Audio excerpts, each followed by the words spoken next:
am the great traitor. There must be no other. Anyone who even thinks about deserting the Julesworks Follies will be cut up into 198 pieces. Those pieces will be stamped onto what is left until what is left can be only used to paint walls. Whoever takes 1 grain of corn, 1 drop of water, more than his ration, will be locked up for 155 years. If I, Aguirre, want the birds to drop dead from the trees, then the birds will drop dead from the trees. I am the wrath of Khan God. The earth I pass will see me and tremble. But whoever follows me and the river will win untold riches. But whoever deserts, I am the wrath of God. Who is with me? Thank you, Jules, and welcome everyone to Julesworks Follies, number 35. You'd think we'd be getting better by now. Greg Turner's still awesome, though. He's going to open. Yeah. That works. I want to sing you a very sensitive song. When I looked at you today, I didn't know just what to do. Your fingers, they were cold and gray, but that's when I fell in love with you. Each night I ask the stars up above, why must I be a necrophiliac in love? Remember when we had that fight, you wouldn't speak with me no more, but now you're silent like the night, so stiff and frozen on my floor. Each night I ask the stars up above, why must I be a necrophiliac in love? You look like a ghost, so beautiful on the floor. I love you the most, 'cause you keep me wanting more.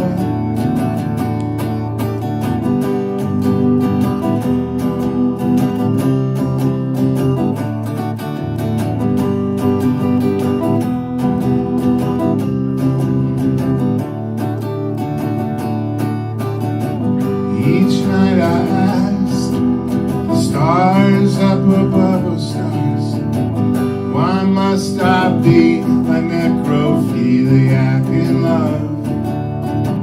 I cry a tear for nobody but you. That's why I'm here. They told me you were through. If you cannot speak to me, that's okay, I know it's hard to do. I'll just hold on to your rotting corpse, and I'll never stop loving you ever. Each night I ask the stars up above, why must I be a necrophiliac in love? And tell us like this. Whoa, whoa, whoa, a necrophile in love. Whoa, whoa, whoa, a necrophile I don't want to be. Whoa, whoa, whoa, a necrophile, but I got to be. Why must I be a necrophiliac in love? Why?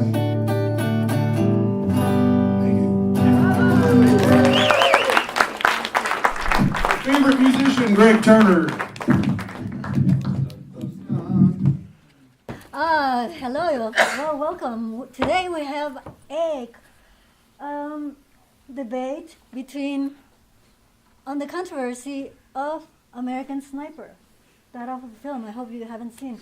Anyway, on this corner we have one of one of America's greatest documentarian, Mr. Michael Moore. And in this corner, we have that douchebag, Clint Eastwood. Whatever, you commie dyke. Well, thanks for having me evening, here. I gentlemen. see all the publicity that those tweets like gunmen are cowards and snipers aren't heroes got me from the Republicans. Woo-hoo-hoo! Goddamn disgrace how you treat our troops, country, and God. Why don't you go back to one of them goddamn commie queer countries like Canada? I'm from Flint, Michigan, you ignorant monkey. Why don't you stop talking without religious overtone for a minute, you conservative cartoon cowboy? Listen, you damn commie queer.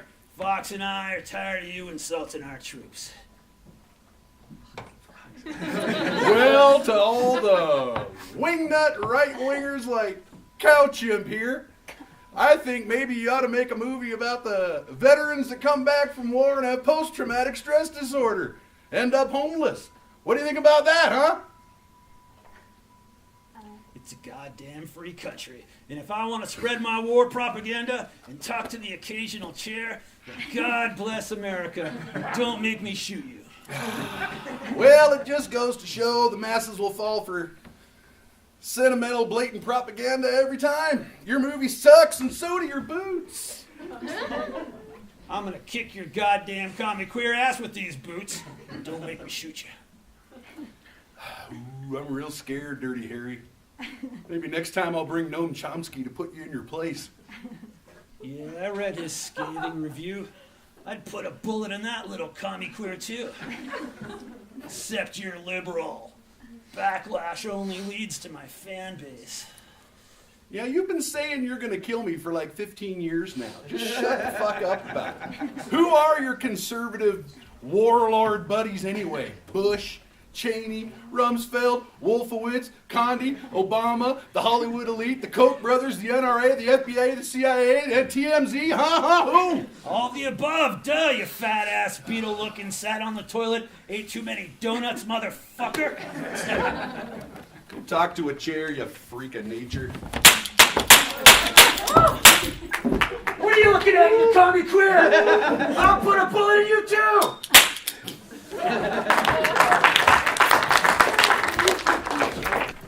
Oh, goody. Patrick Chavez, a recurring loyalist from the Julesworks Follies, is here once again tonight to present more of his fabulous stories. Snow! It was a cold, snowy morning. Zoe was so happy. There was no school today. Papa left. He had to go to work. Zoe was doing her chores. All of a sudden, the phone rings. It's Papa. Hey, I'm stuck at work. I'm not sure what time I'm going to come home, so your friend Becca, she can come over if she wants.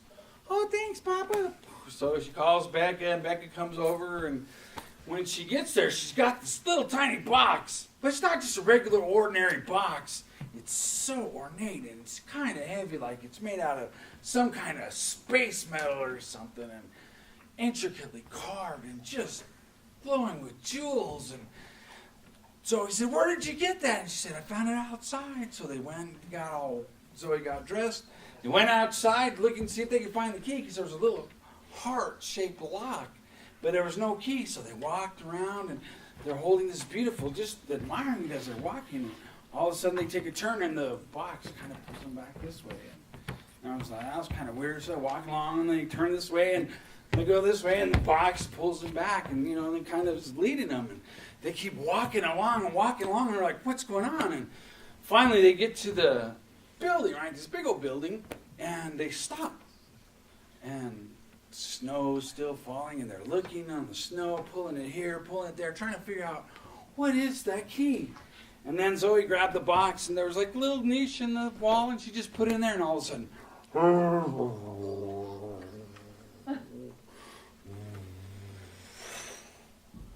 the most brilliantly colored rainbow they had ever seen. Zoe jumped on it, Becca did too, and the rainbow just carried them higher and higher past the tallest buildings, the highest mountains, past the snow, up almost to the ionosphere. They could feel it starting to get warm. And then suddenly, as if by magic, the rainbow stopped. And they kind of teetered on the edge for a little, just admiring the beauty that they were in. And then they just kind of leaned forward just a little too much.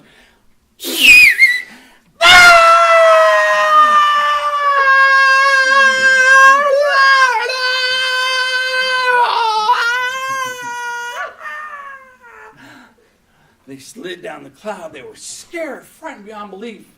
And then suddenly they realized that they were okay. And they just started laughing, and hands in the air. Woo! And then they came down the rainbow and past the mountains, past the tallest building, back into the wall where they had started. And everybody was just amazed to see a rainbow coming out of a wall, much less two girls coming off of the rainbow screaming their heads off. Of course, the media was there. Everybody had their phones out, right? Taking pictures, shooting movies, right? And they asked what happened. And Zoe said, well, here. And she pulled the box out of the wall. And then she put it back in, and the rainbow took off. Everybody that was there enjoyed it tremendously. And finally, the last people were getting done.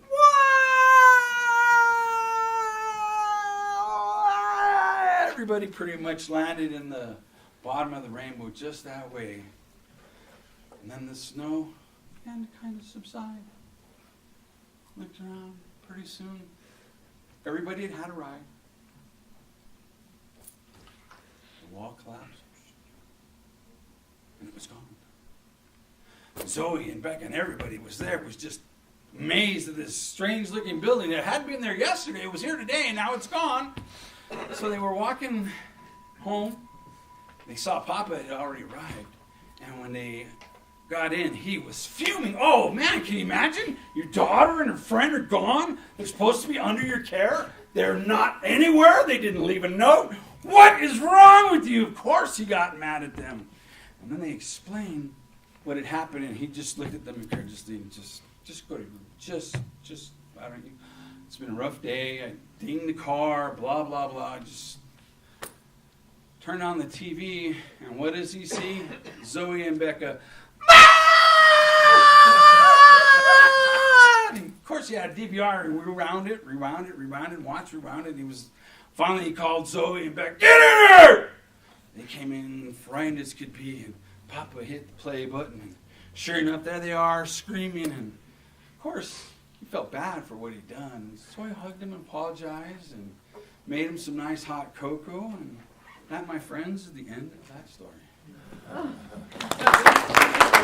Yay! We love telling stories. We have a dance presentation. Woo! Mosaic Dance Company, Pomegranate Studios presents Charlie and Jacqueline. Woo!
company from Ponegranate Studios. Thanks for coming, guys. All right, up next. Oh, there he is. This will be a staged reading, part of an early David Mamet work called Duck Variations, starring Wellington, Jules. Despite the fact that it reads like a Jules script, he didn't have anything to do with this. In fact, he didn't even pick it. Wilson, pick it? It's nice.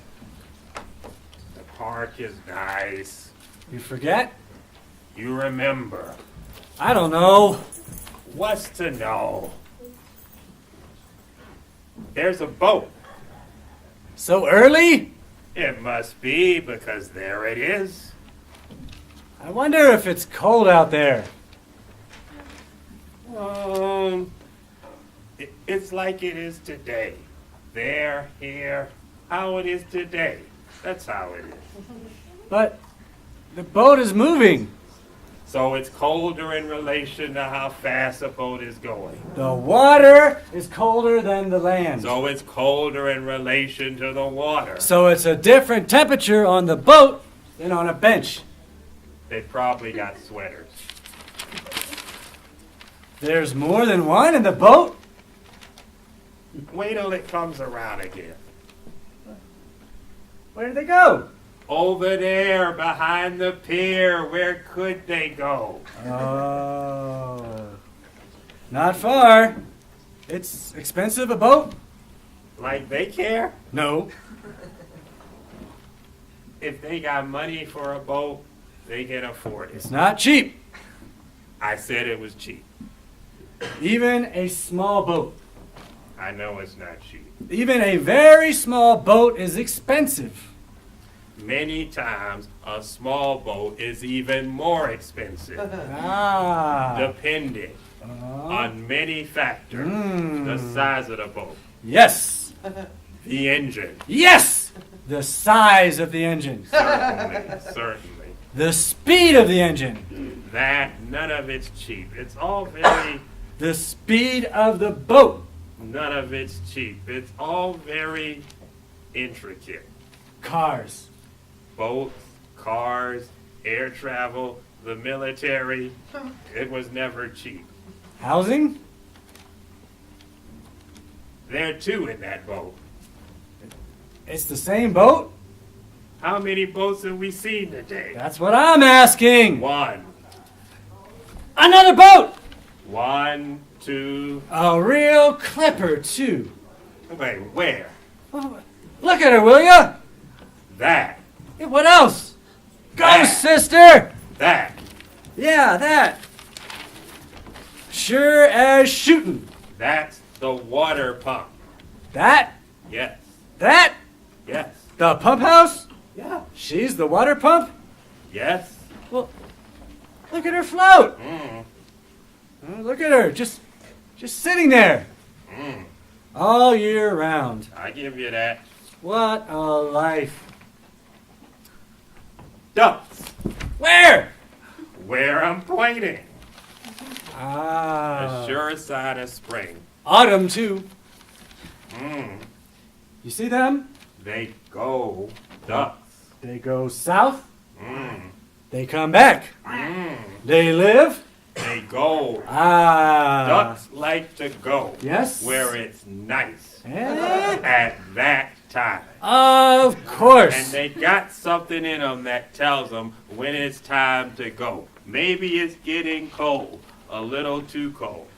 Like humans, they don't like cold. And there they go. And there they go. And it's the same when it's warm. They come back.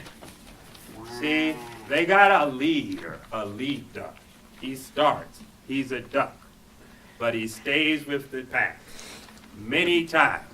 He comes, he goes, he learns the route. Maybe he's got a little bit more on the ball. All that time, there is another lead duck. Of course. But him, he goes, he comes, maybe he finds a mate. Yes? And he waits. The lead duck. Who knows? He dies. One day, yes, he dies. He gets lost. And our duck moves up. He is now the leader. It is he, our duck, who will lead them from one place to the next. Each of them has it in him to know when it is time to go. But he will lead the others. He will be in charge until. Yes? Just like the other duck. Well, there's no shame in that. Just like the previous duck. It happened to him. It's got to happen to him. The time comes to step down. He dies. He dies, he leaves something, and another duck moves on up. And someday, Yeah? someone will take his place. Until? It's boring just to think about that.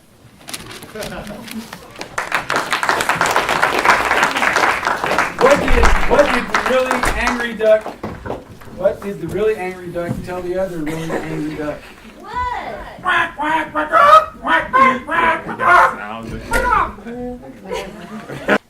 Now we have an original skit from Cortez and Mills called Feministas. Thanks to what? Women's Month. Que pasa, Calabasa? How have you been doing? What you been doing? Who I've been doing, you mean?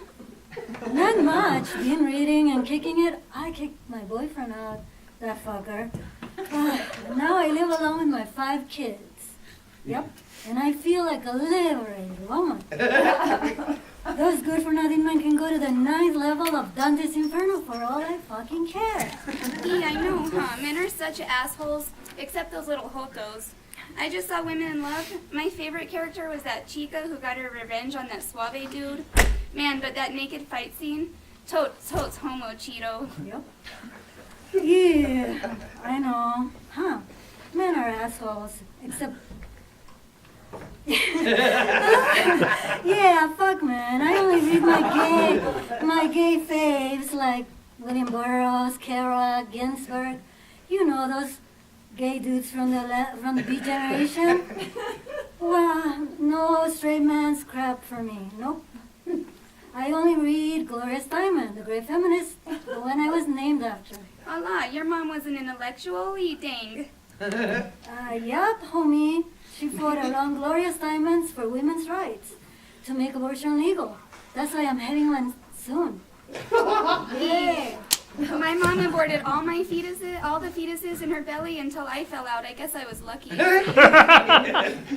are you named after, Essay? My mom was illiterate, and she was also religious, except when it came to sex and abortion. That's why she named me Guadalupe. Can you imagine? So I changed my name to Helene, like my idol, Helene Cezanne. Dang! That wicked French deconstructionist? Homegirl, she's the shit. A la Machina, you read that. Allah, and in French. I want to change my name to Hannah, after Hannah Arendt. Allah, I read her in German even. You would have. She's a great philosopher who wrote about how fucking men always try to control our world. My last boyfriend, like I told you, what an asswipe. He was enough to make me a lesbo. Uy, that cabron better stay out of your chucha negra. Those politicians better keep their laws off our vaginas. We better start a revolution. Let's have a party with margaritas and tell the men that we want social rights. Yep, we want equal rights. Speaking of, do you have some marijuana and Cuba Libres to start this revolution? Allah, you're loca. Let's go, women's rights. Yeah. Power to women. Spark it up!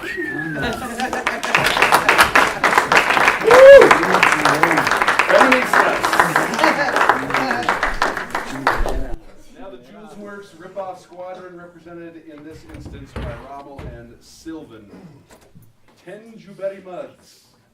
Room service.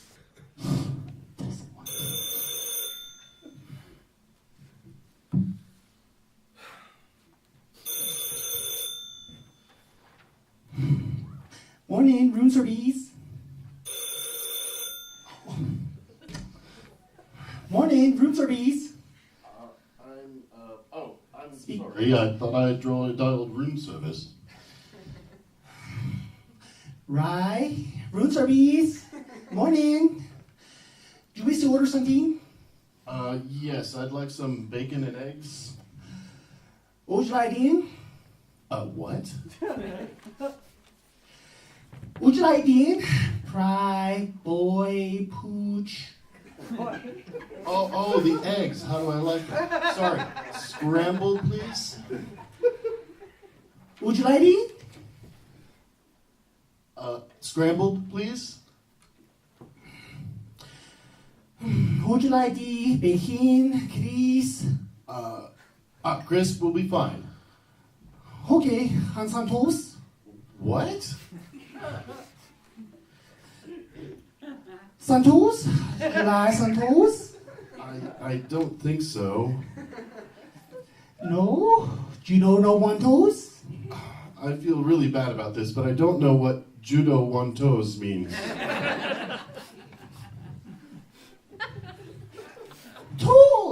Toast. What you don't want? You don't want no toast? Elbows in grease, smoking with butter. English muffin. I get it. You were saying toast. Yes. English muffin will be fine. With butter? No, just put the bother on the side. What? Just put the butter on the side. Copy? Sorry? Copy? Tea? Meal? Yes. Coffee. Yes, please. And that's all. 1 minute. As Rubin, Torino fee, single egg, grease, bacon, toasty, simply soap mopping, we boy, honey inside, and Kobe, right? Whatever you say. Thank you very much. You're welcome.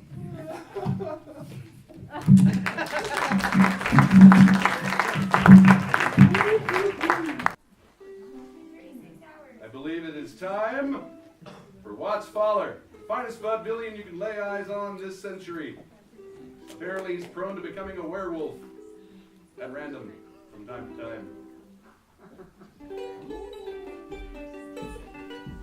How y'all doing today? How you doing? How you doing? Can I get a microphone, please? Yes, thank you.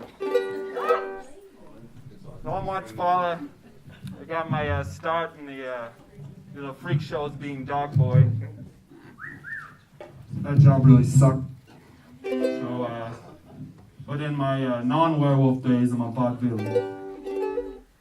Sometimes this comes early, you know, it's not quite the full moon. I think the full moon's on the 5th. But, you know, I told Jules that I'd do the fucking show. And so here I am as a fucking werewolf. It's embarrassing. Anyway, in addition to that, my girl broke my heart, so I'm going to sing some songs for you. She was a crazy bitch. She was a Belgian Shepherd or something like that. Alright, this is a classic. You might recognize it from a major motion picture.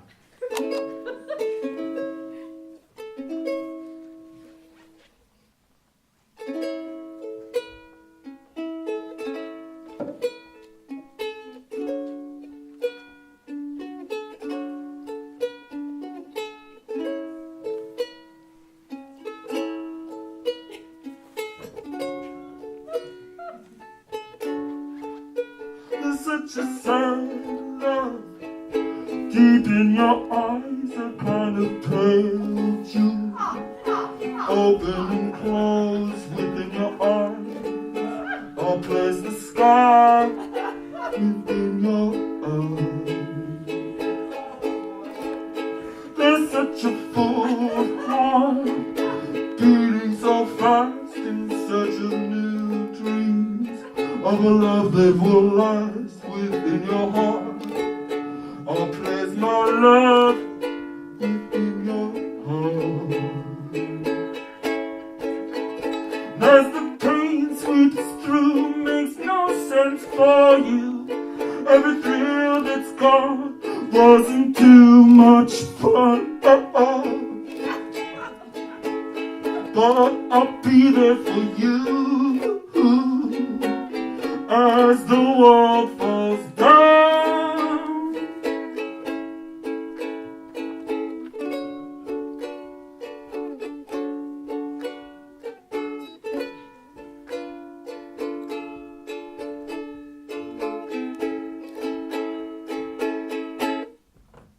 I'll paint you mornings of gold, I'll spin you Valentine evenings, though we're strangers till now.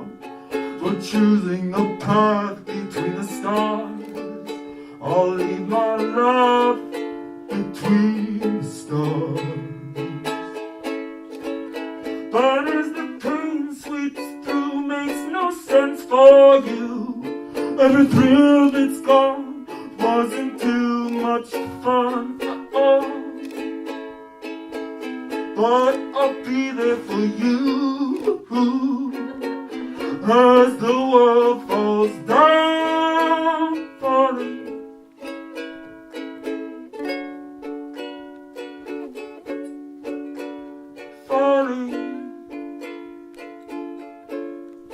Falling in love.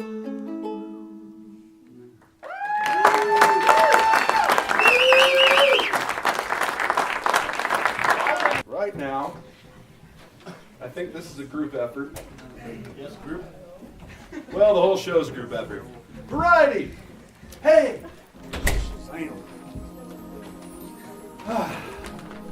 Julesworks presents, courtesy of McSweeney's and Dustin Mark, the do's and don'ts of falling in love.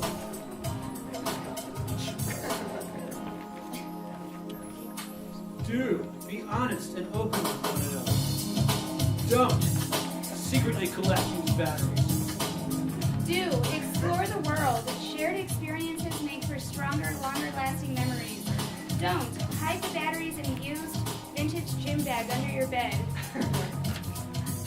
Do keep some space. It's important not to overexpose. Let your respective lives exist outside of your relationship. Don't frantically ask if your partner has seen your gym bag, the one you hide under your bed. Do take pictures. There's nothing cuter than you two. Don't lie about what you kept in the bag. Clearly, they know. Lying won't help.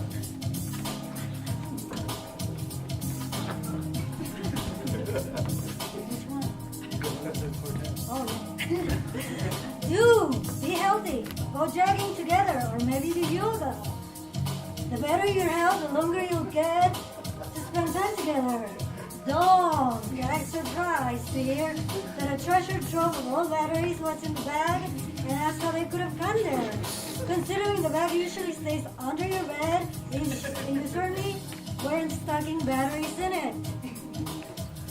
Do set physical boundaries. Pleasure and comfort do not always overlap, but you should get as much of each as you can. Don't have left a spreadsheet open on your computer titled Battery Inventory. Do pick up the phone and call just to hear their voice. Don't change tones and get really defensive, delivering a small, extemporaneous breakdown of the importance of batteries within the working order of technological development. Dude, think about your future. You don't want to jinx things, but there's no harm in preparation. Don't. Storm out and disappear forever. This will pass. You'll have to give up the habit. Better that you say to yourself, you're better off with love than with batteries. Repeat it to yourself. You're better off with love than with batteries. Dude, make concessions. You might be right, but your relationship is more important than your ego. Don't stop saying it. You are better off with love than with batteries. You're not saying it. Say it. Better off with love than batteries. Out loud. You're better off. Do remember that the other person isn't perfect and stand by them when they're at their worst. Don't search the apartment for your gym bag. You're better off with love than with batteries. Stop searching. Stop, you're going to lose them. Stop, you'll never find love again. Stop it. You're better off with love than with batteries. Stop it. Sit down and apologize. You'll never be happy. 2. Cook together. Small fun activities like cooking turn boring tasks into lively couple time. Don't drive away. You have no place to go. You'll soon have no home, no love, and no batteries. And to top it off, it's not your car. You'll be wanted for car theft, and you barely have enough cash for a motel room or a train ticket. You shouldn't have taken the car just because it was in the back of the driveway. Kindly ask your partner to move their car so you can get to yours, or take the bus. You're better off with love than with batteries.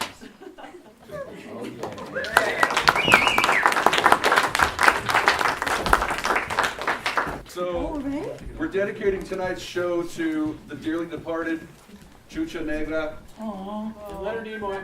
Jules' beloved cat. Leonard Nimoy. She was how old? 18? Pretty much. Yeah, wow. That's pretty old for a cat. And Leonard Nimoy was 18 in human years. In cat years. Anyway, live long and prosper. We have a new original sketch from the very prolific Sibley Cortez duo, also starring Daniel Tarango, Darrell Wellington, and, if he hasn't left, oh, he's changing, and Jules.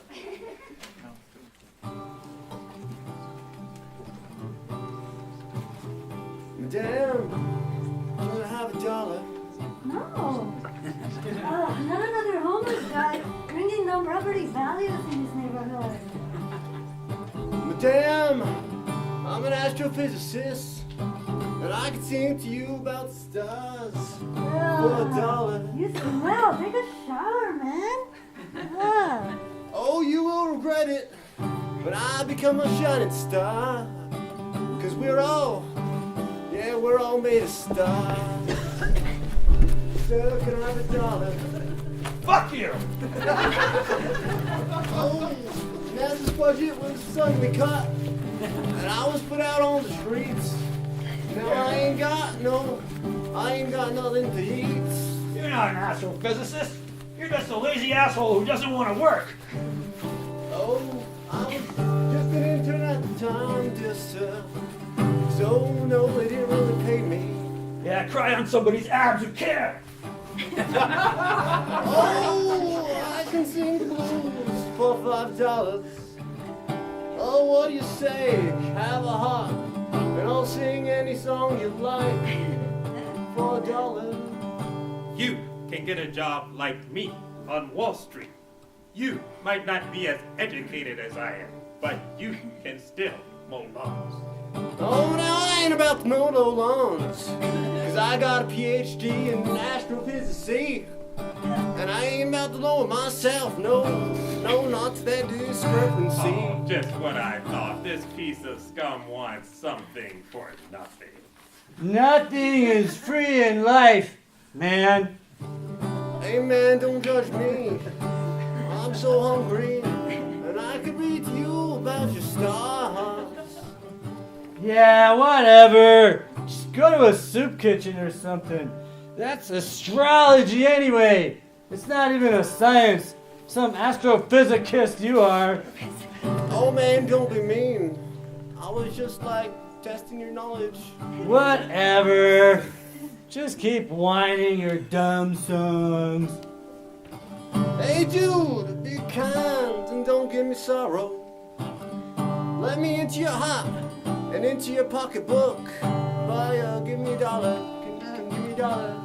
Give me $1. Oh man, I ain't got no $1. Well, What if I give you $1 then, man? Why would you give me $1? Maybe if you just look at me, friend. Idiot. Hey.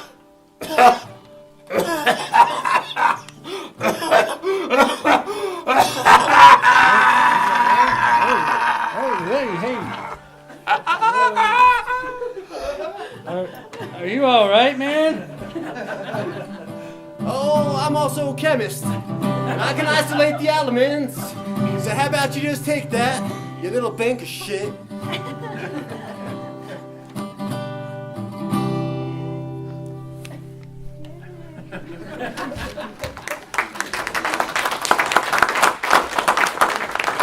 Ladies and gentlemen, Tom Sibley. Hello. If he doesn't offend you, you're not paying attention. If I don't offend you, probably retarded.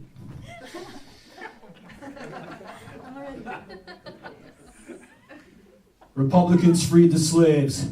Now they want them back. Fossils is the devil's Easter eggs.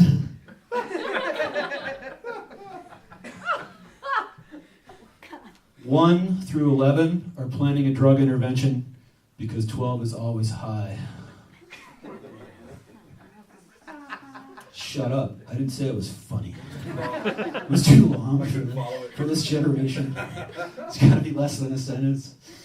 Like a one-paragraph article. Those are great now. You don't have to read it all.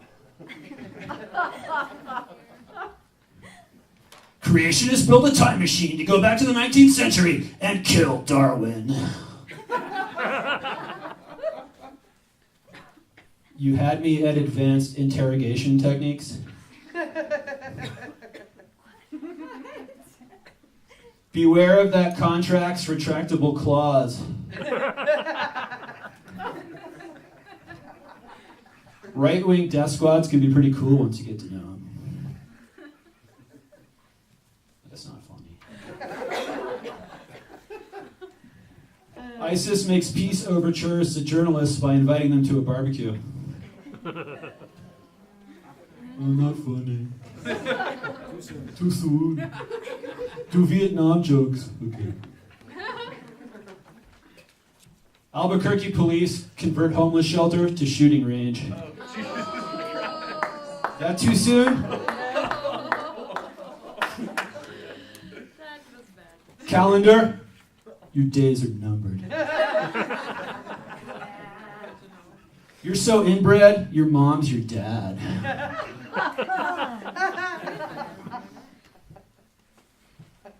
Monsanto is being prosecuted for revenge corn. My creationist dog ate my biology homework.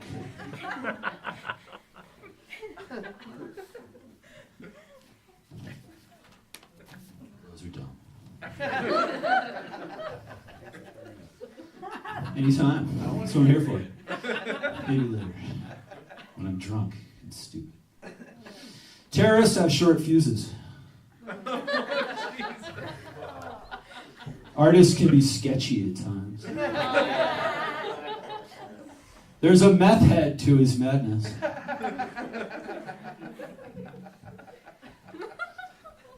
Leonard Nimoy taught us that logic is cool and human beings are emotional idiots. Self-doubt turned God into an atheist. We should import ISIS to expedite U.S. executions. It's like 3 hours versus 6 seconds. I know. Anyway. The Catholic weight loss program taught heretics to feel the burn.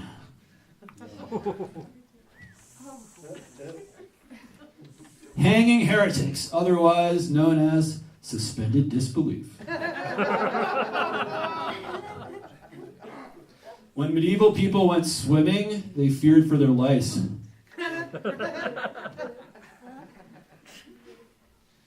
God has abandoned plans for the rapture, saying the average American exceeds his weightlift capacity.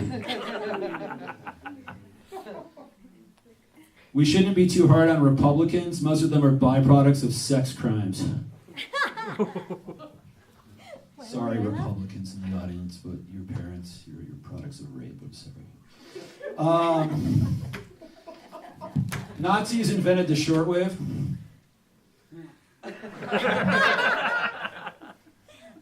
The Amish are 19th century hipsters. Obesity is a huge problem. Is it? I don't know. I don't write this shit.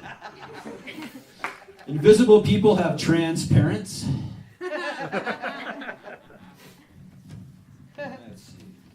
Psychic people have ESPN. Psychic athletes have ESPN. Sorry. My surgeon told me I look good in red. My psychic told me I died in a past life.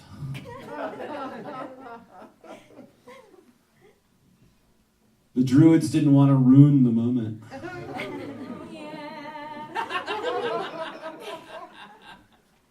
FDR struggled with depression.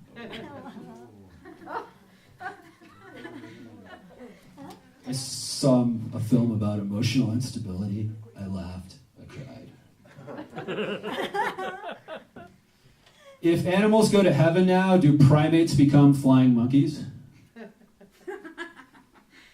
I was just wondering about that. Anyway, now we're here to the musical section. I'm going to skip ahead, just because these jokes are so bad. I really haven't a lot of time to write this month. I don't get anything. One day, Instagram will be drug teleportation.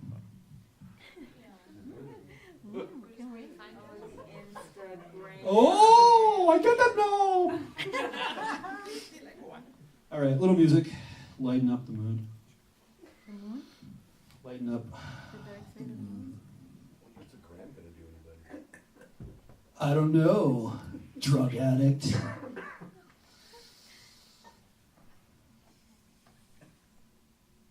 Where the sheep have no brains. Who broke my heart? Food did, food did. Let machine gun spray, he won't get away.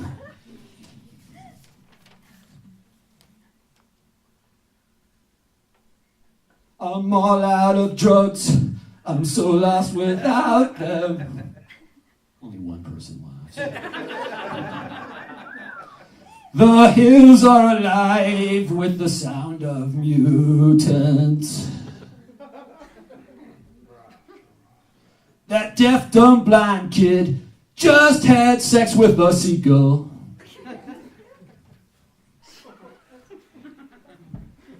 Sea bass, halibut, even if it's old monk, it's still sushi roll to me. Good night.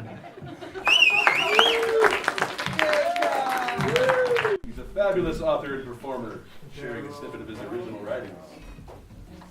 Jules is proud of this newest consistent member of the troupe. Raves our rehearsals every week. Yes, we have rehearsals.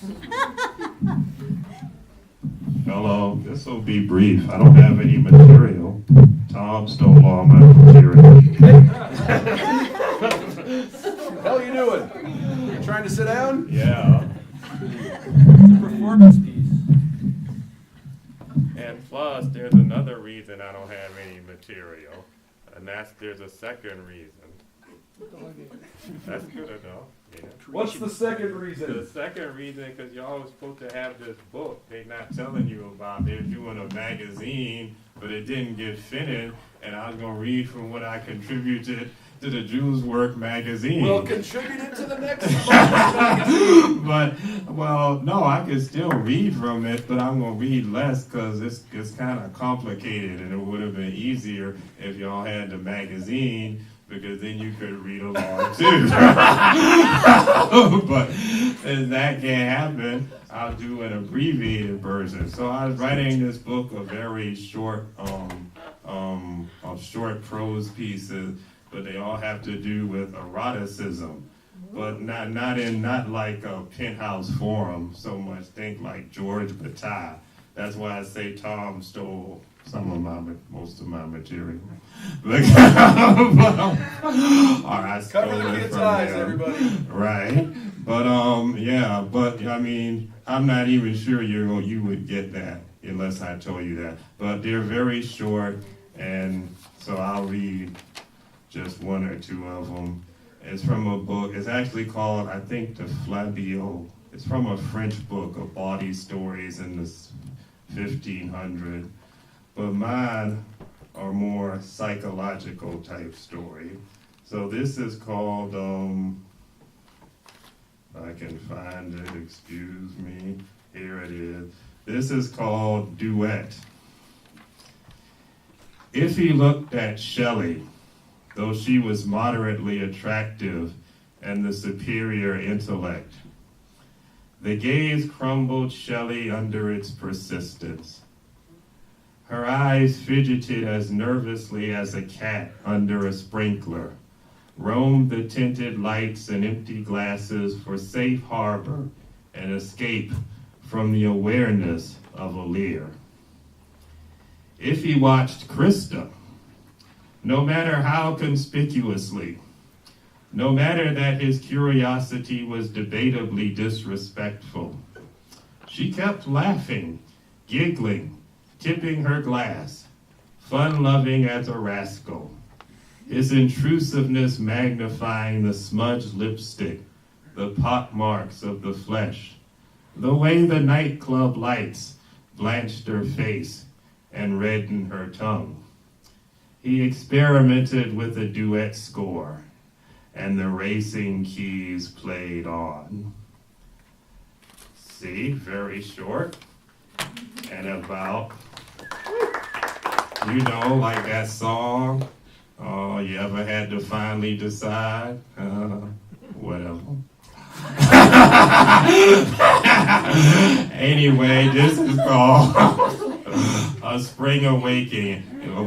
And if you don't get it, I just say it's about someone masturbating. A Spring Awakening. Yeah.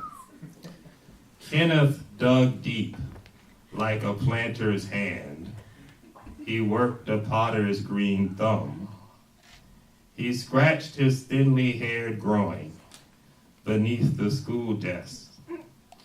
Mrs. Garvin, his infatuation, used a walking cane and tap, tap, tapped, skirt fluttering in synchronicity.